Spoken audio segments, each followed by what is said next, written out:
Dissecting the atom. Understanding what's in an atom. Special note. There is a study guide accompanying this film strip which reviews the concepts and provides problems with worked-out solutions for you to follow. Now see if you can accept the true challenge of understanding the terms and concepts involved in what's in an atom. Some problems will be presented to you. Try to follow them. Then try to work out the next several problems on your own and follow the worked-out answers. Silicon is an element which has three naturally occurring isotopes. The isotopic symbol for one of the isotopes is 14Si29. What would you say is the atomic number of silicon? If you recall, the number in the lower left-hand corner of the isotopic symbol is, in fact, the atomic number. Thus, the atomic number of silicon is 14. What, then, is the mass number of this isotope? The mass number, if you recall, is the number written in the upper right-hand corner of the isotopic symbol. Therefore, the mass number of this isotope is 29. All right, now, how many protons are present in silicon? This requires your recollection that the number of protons is equal to the atomic number. Therefore, there are 14 protons in silicon. How many neutrons are present? Well, the sum of the protons and neutrons is equal to the mass number. Since you calculated that the mass number is 29, you know that the sum of protons and neutrons is 29. You also found the number of protons to be 14. To calculate the number of neutrons, you can just take the difference between the sum of the protons and neutrons and the protons alone, giving you 15 neutrons. Okay, now how many electrons must there be outside the nucleus of this silicon isotope?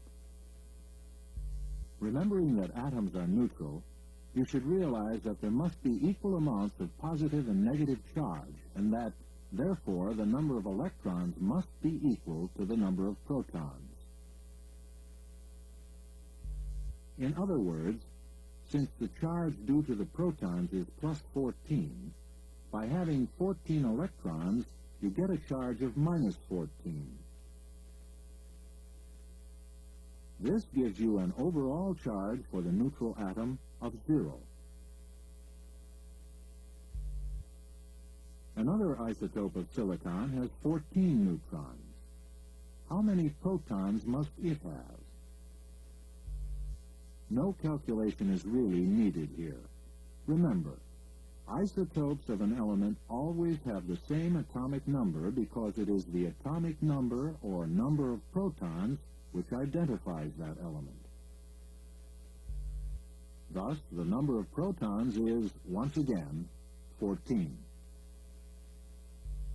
All right, try this one. Aluminum has a naturally occurring isotope containing 13 protons and 14 neutrons. Calculate its atomic number. The atomic number is equal to the number of protons, so 13 is the atomic number. What is the mass number of this isotope? The mass number is the total number of protons and neutrons, or 27. How many electrons would be present outside the nucleus? Since the atom is neutral, 13 protons require an equal number of electrons, or 13 electrons.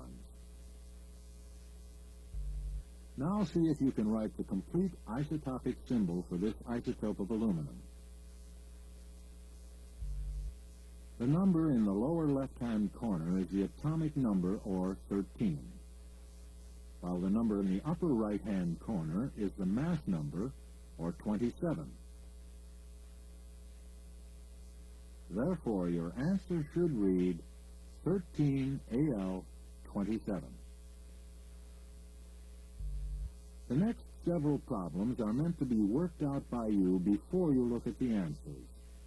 For each example, take down all the information given, shut off the projector, and after working them out, watch the worked-out solutions. The element iron has 4 naturally occurring isotopes. One of them has the isotopic symbol 26Fe56. See if you can calculate the following. A, the atomic number. B, the mass number. C, the number of protons. D, the number of neutrons. E, the number of electrons. Your answer to A, the atomic number, is the number in the lower left-hand corner of the isotopic symbol, or 26.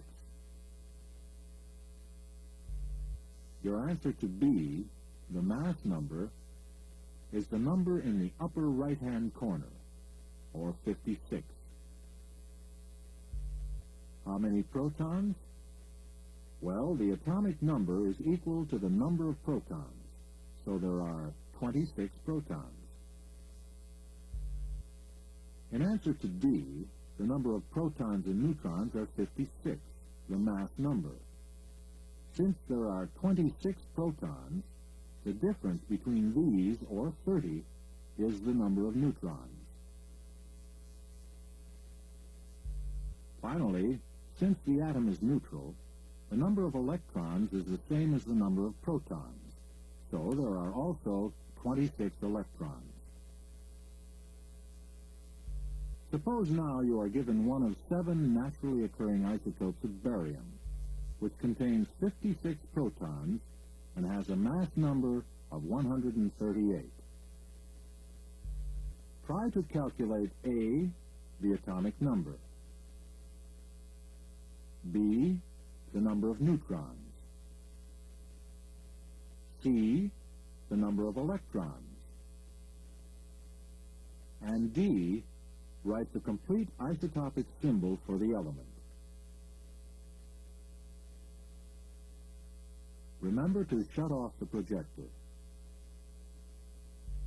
In answer to A, the number of protons is the atomic number, so the atomic number is 56. The number of neutrons, asked in B, can be found by subtracting the number of protons from the total number of protons plus neutrons, or, in other words, by subtracting the atomic number from the mass number. 138 minus 56 gives you 82 neutrons.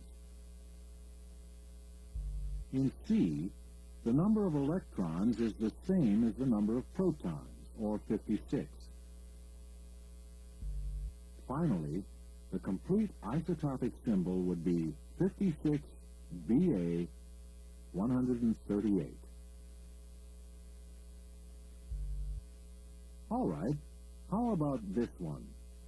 One of the 8 naturally occurring isotopes of lead has 82 protons and 126 neutrons. Write the complete isotopic symbol for this element. The isotopic symbol is composed of the atomic number, the symbol for the element, and the mass number. The atomic number is the number of protons, or 82. The mass number is the sum of the protons plus neutrons. 82 plus 126, or 208. Therefore, the complete isotopic symbol is 82 Pb208. Here is a different type of question for you. Which of the following are isotopes? 19K39, 19K40, and 18AR40. Hopefully you answered 19K39 and 19K40. Why is this correct? What makes them isotopes? They have the same atomic number, 19. They each have 19 protons and are, therefore, the same element. It is their number of neutrons which differ. 19K39 has 20 neutrons, while 19K40 has 21 neutrons. Argon, of course, could not have been an isotope, since it is a different element. These problems were designed just to start you thinking about some of the terms and concepts you have learned. Practice, as usual, is the best method in dealing with them. You will find more problems to challenge you in the study guide accompanying this film strip. You are now gathering tools to use in understanding why atoms do attach to each other, forming chemical bonds.